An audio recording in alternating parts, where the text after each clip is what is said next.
Hi മാംഗല്യം സീരിയലിൻ്റെ ഇന്നത്തെ review. ഇന്നത്തെ ദിവസം എന്താണെന്ന് വെച്ചാൽ ആതിരയുടെ വളകാപ്പും സീമന്തവും അതിനൊപ്പം തന്നെ അവന്തികയ്ക്ക് ഇന്ന് ഗർഭിണി ആയതിൻ്റെ ആ ഒരു ആഘോഷമാണ് അവിടെ നടക്കുന്നത്. വളരെ സന്തോഷമായിട്ട് നടക്കുന്ന ഒരു ആഘോഷം. ഇതിൻ്റെ അകത്ത് എന്താണ്, ഫാമിലിയിലുള്ള എല്ലാവരും ഉണ്ട്. ആതിരയുടെ ഫാമിലിയിൽ നിന്ന് എല്ലാവരും ഉണ്ട്. അച്ചുവും എല്ലാവരും സച്ചിയും എല്ലാവരും സന്തോഷത്തിൽ തന്നെയാണ്. അവന്തികയും നന്നായിട്ട് അണിഞ്ഞൊരുങ്ങി തന്നെയാണ് ഇരിക്കുന്നത്. കാരണം ധനുഷ് കൊടുത്ത സാരി തന്നെയാണ് അവന്തിക കൊടുത്തിരിക്കുന്നത്. അങ്ങനെ ആതിരയും അവന്തികയും രണ്ടുപേരും സെറ്റ് സാരിയൊക്കെ കൊടുത്ത് നല്ല സുന്ദരിയായിട്ട് തന്നെ രണ്ടുപേരും കൂടെ ഇരിക്കുന്നു. അപ്പോൾ രണ്ടുപേർക്ക് എല്ലാവരും സ്വീറ്റ്സും അതുപോലെ തന്നെ ആതിരയ്ക്ക് വളയും അതിൻ്റെ ഒപ്പം തന്നെ മഞ്ഞളൊക്കെ പരട്ടി കൊടുക്കുന്നുണ്ട്. ആതിരയ്ക്കാണെങ്കിൽ എല്ലാവരും സന്തോഷത്തോടെ തന്നെയാണ് ആതിരയ്ക്ക് എല്ലാവരും നോക്കുന്നത്. പക്ഷേ അവന്തികയുടെ അനിയത്തി അനഘയ്ക്ക് മാത്രം ആതിരയ്ക്ക് ഇതൊക്കെ കൊടുക്കാനായിട്ട് സ്വീറ്റ്സൊക്കെ കൊടുക്കുമ്പോൾ അത്രയ്ക്ക് ദേഷ്യത്തിനകത്താണ്. പക്ഷെ അവൾ സ്വന്തം ചേച്ചിക്ക് കൊടുക്കാൻ ഭയങ്കര സന്തോഷത്തിൽ തന്നെ കൊടുക്കുന്നു. അതുപോലെ നന്ദനാണെങ്കിൽ കൊടുത്തപ്പം ആതിരയ്ക്ക് ഭയങ്കര ഹാപ്പിയായിട്ട് തന്നെയാണ് നന്ദൻ എല്ലാം കൊടുത്തത്. പക്ഷേ എന്ന് പറഞ്ഞാൽ അവന്തികയ്ക്കാണെങ്കിൽ നന്ദൻ ഒന്നും കൊടുത്തില്ല. ഒരു സ്വീറ്റ്സ് മാത്രം മനസ്സോടെ എങ്ങനെ വെച്ച് കൊടുക്കണമെന്ന് അറിയാത്ത രീതിയിൽ കൊടുത്തിട്ട് വന്നു. പിന്നെ ഇതെല്ലാം നോക്കി ധനുഷ് എന്താണ് ഭയങ്കര സന്തോഷത്തിനകത്ത് അവന്തികയെ തന്നെ നോക്കിയിരിക്കുന്നു. ധനുഷിൻ്റെ റോൾ ഇന്ന് അവിടം വരെ ഉള്ളതെന്ന്, അല്ലാതെ പിന്നെ അതിനുശേഷം അവർക്ക് സംസാരമൊന്നുമില്ലായിരുന്നു. അങ്ങനെ കുടുംബം മൊത്തം ഭയങ്കര ആഘോഷത്തിൽ തന്നെയാണ് ഇന്നത്തെ ദിവസം തുടക്കത്തിനകത്ത് നിൽക്കുന്നത്. അപ്പം എല്ലാവരും ഉണ്ട്. അവന്തികയും ഭയങ്കര ഹാപ്പിയായിട്ട് തന്നെ നിൽക്കുന്നു. പിന്നെ അനൂപ് കൊടുക്കുന്നു. പിന്നെ സച്ചിയും എന്താണ് അതിൻ്റെ ഒപ്പം തന്നെ സന്ദീപ് ആണെങ്കിൽ ആതിരയ്ക്ക് എന്താണ് വായിൽ ജിലേബി വെച്ച് കൊടുക്കാൻ പോയിട്ട് കൊടുത്തില്ല എന്ന രീതിയിൽ കളിക്കുന്നു. അതിനുശേഷം എന്താണ് അവനും കൊടുക്കുന്നു. അപ്പം അതൊരു രസകരമായിട്ടുണ്ടായിരുന്നു. അതിനുശേഷം പിന്നെ ആതിരയുടെ വീട്ടുകാരെല്ലാവരും പുറത്ത് പോകാനായിട്ടിരിക്കുകയാണ്. അത് മീൻസ് അവർ തിരിച്ച് വീട്ടിലേക്ക് പോകാനിരിക്കും. പക്ഷേ ആതിരയെ വിളിച്ചുകൊണ്ട് പോകുന്നില്ല. കാരണം സാധാരണ 7-ാം മാസത്തിൽ പെണ്ണിൻ്റെ വീട്ടിലേക്കാണ് എല്ലാവരും പോകുന്നത്. പക്ഷേ സേതുമാധവന് ആതിരയും അവന്തികയെല്ലാം ഇവിടെ തന്നെ പ്രസവിക്കണം, കൺമുന്നിൽ തന്നെ കാണണം. അത് കാണുന്നതിനകത്തൊരു സന്തോഷം. അതുകൊണ്ട് ഇവിടെ തന്നെ കാണണമെന്ന് ആവശ്യപ്പെട്ടതുകൊണ്ട് ആ ആവശ്യം സ്വീകരിച്ചുകൊണ്ട് തന്നെ കമലവും അതുപോലെ തന്നെ അച്ചുവിൻ്റെ അച്ഛനും എല്ലാവരും അതിന് സമ്മതിച്ചു.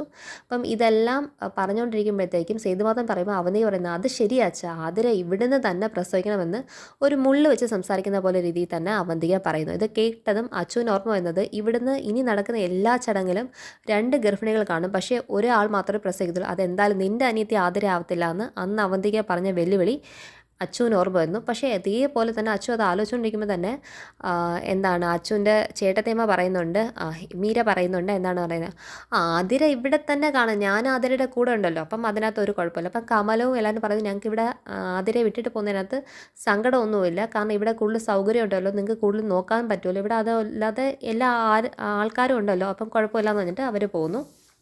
അപ്പോഴത്തേക്കും എന്താണ് അച്ചുവിൻ്റെ അച്ഛൻ പറയുന്നു നല്ലൊരു വിശേഷത്തിന് വന്നിട്ട് ഇനി കരഞ്ഞിട്ട് ഇറങ്ങണ്ട, എല്ലാവരും സന്തോഷത്തോടെ തന്നെ ഇറങ്ങാമെന്ന് പറഞ്ഞിട്ട് അവർ യാത്ര പറഞ്ഞ് അവർ പോകുവാണ്. അതിനുശേഷം പിന്നെ കാണിക്കുന്ന പറയുമ്പോഴത്തേക്കും എന്താണ് ഇവരുടെ മനസ്സിനകത്ത് ഈ അവന്തിക പറഞ്ഞ് തന്നെയാണ് മനസ്സിനകത്തിരിക്കുന്നത്. പിന്നെ സേതുമാധവൻ്റെ റൂമിനകത്ത് ഇരിക്കുന്നു.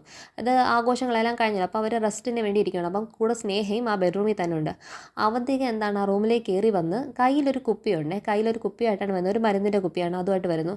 അച്ഛൻ ഇൻസുലിൻ എടുത്തു തരാം എന്ന രീതിക്ക് അത് പറയുന്നു.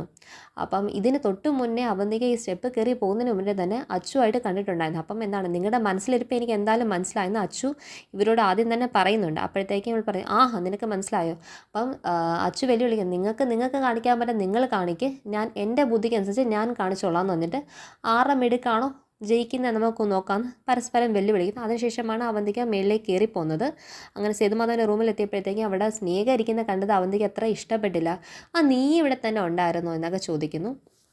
അപ്പം നീ എന്താ മോളെ ഇവിടെ വന്നതെന്ന് ചോദിക്കുമ്പോഴത്തേക്കും ഞാൻ അച്ഛൻ ഇൻസുലിൻ എടുത്ത് തരാൻ വന്നതാന്ന് പറയുന്നു.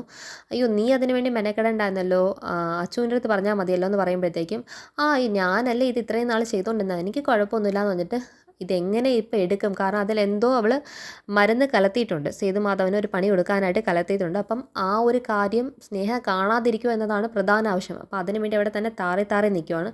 അപ്പോൾ സേതുമാധവൻ പറയുന്നുണ്ട് എനിക്ക് 100 വയസ്സ് വരെ സേതുമാധവൻ പറയുന്നുണ്ട് എനിക്ക് നിങ്ങളുടെ എല്ലാവരുടെയും മക്കളെയും കാണുന്നവരെ ആയുസ് കാണണമെന്നാണ് എൻ്റെ ആഗ്രഹം. പക്ഷേ അന്നേരത്തേക്ക് അവന്തി പറയുന്നത് അച്ഛന് 100 ആയുസ് കാണുമെന്ന് പറയുന്നു. അയ്യോ എനിക്ക് 100 ആയുസ്സൊന്നും വേണ്ട, എനിക്ക് എന്താണ് അച്ചുവിൻ്റെയും നിൻ്റെയും ആതിരയുടെയും അതുപോലെ തന്നെ സ്നേഹയുടെയൊക്കെ കുട്ടികളൊന്ന് കാണണം, അത്രയേ ഉള്ളൂ എൻ്റെ ആഗ്രഹം, അതുവരെയൊക്കെ ആയുസ് കിട്ടിയാൽ മതി എന്ന് പറയുന്നു. ഉടനെ സ്നേഹ പറയുന്നത് അച്ഛന് ഏട്ടത്തി പറഞ്ഞ പോലെ 100 വയസ്സ് വരെയും ആയുസ്സൊക്കെ കാണുമെന്ന് സ്നേഹയും പറയുന്നു. അപ്പോൾ ഒരു സന്തോഷമായിട്ട് ഇരിക്കുമ്പോൾ തന്നെയാണ് ഈ അവന്തിക ആലോചിച്ചുകൊണ്ടിരിക്കുന്നത് ഇതെങ്ങനെ ഇപ്പോൾ എടുക്കും, പറ്റത്തില്ലല്ലോ, കാരണം ഇവളിവിടെ പ്രസൻസിനകത്തുണ്ടല്ലോ എന്ന് വെച്ചുകൊണ്ടിരിക്കുമ്പോഴത്തേക്കും മീര റൂമിലേക്ക് കയറി വന്നിട്ട് പറഞ്ഞാൽ സ്നേഹം നിന്നെ കൊണ്ടൊരു ആവശ്യമുണ്ടെന്ന് വാന്ന് പറയുന്നുണ്ട്. അപ്പോഴത്തേക്കും അവന്തിക സന്തോഷം എന്തായാലും പോയി കിട്ടിയല്ലോ എന്ന് പറഞ്ഞിട്ട് അവന്തിക ഇൻസുലിൻ എടുത്ത് സേതുമാധവന് കൊടുക്കുന്നു. കാരണം അത് കൊടുക്കുമ്പോൾ സേതുമാധവനൊരു പണി കിട്ടും എന്നതാണ് ഒന്നാമത്തെ കാര്യം. പക്ഷേ സേതുമാധവനെ തട്ടിയൊന്നും പോകത്തില്ല. പക്ഷേ കാരണം നേരത്തെ തന്നെ കൊണ്ടുപോയി കഴിഞ്ഞാൽ രക്ഷപ്പെടുന്നുള്ള രീതിയിലുള്ള ഡോസിനകത്തുള്ളൊരു മരുന്നാണ് കൊടുക്കുന്നത്. അവിടുത്തെ ആണുങ്ങളെല്ലാം അവിടെ നിന്ന് പുറത്താക്കാനുള്ള പ്ലാനാണ് ഇനി അടുത്ത അവന്തിക. അതിനുശേഷം അവന്തിക താഴെ ഇറങ്ങി വരുമ്പോഴത്തേക്കും അവന്തിക ക്യാമറകളെല്ലാം ഓഫ് ചെയ്ത് വെച്ചിട്ടുണ്ട്. അപ്പോഴത്തേക്കും ഒരു വില്ലൻ എന്താണ് ഈ ഒരു ഗുണ്ട അവിടത്തേക്ക് കോമ്പൗണ്ട് ചാടി കയറി വരുന്നുണ്ട്. അപ്പോഴത്തേക്കും അവനെ കണ്ടിട്ട് അവന്തിക എന്താണ് ആ ഗുണ്ടയോട് പറയുന്നുണ്ട്, ഞാൻ വളരെ റിസ്ക് എടുത്താണ് ഇത്രയും ചെയ്തിരിക്കുന്നത്. മേളിൽ നിന്ന് കയറുമ്പോൾ കാണുന്ന ആദ്യത്തെ റൂമാണ് ആതിരയുടെ റൂം. അവളെ എന്താണ് അവൾ അബോർഷൻ ആയി എന്ന് ഉറപ്പ് വരുത്തിയിട്ട് മാത്രമേ ഇവിടെ നിന്ന് ഇറങ്ങാവുള്ളൂ. ഞാനും എൻ്റെ അനിയത്തി എന്തായാലും ഇവിടുന്ന് തടയാൻ വരത്തില്ല. പിന്നെ ഇവിടുത്തെ ആണുങ്ങളൊക്കെ ഇപ്പം ഇവിടുന്ന് പോകും. അതിൻ്റെ മുന്നോടിയായിട്ട് ഇപ്പം തന്നെ ഇവിടുന്ന് ഒരു അലറി വിളി കേൾക്കാം. അത് കേട്ടെന്ന് ഇവരെല്ലാവരും ഇവിടുന്ന് പോകും. പിന്നെ ഇവിടെ പെണ്ണുങ്ങൾ മാത്രമേ കാണത്തുള്ളൂ.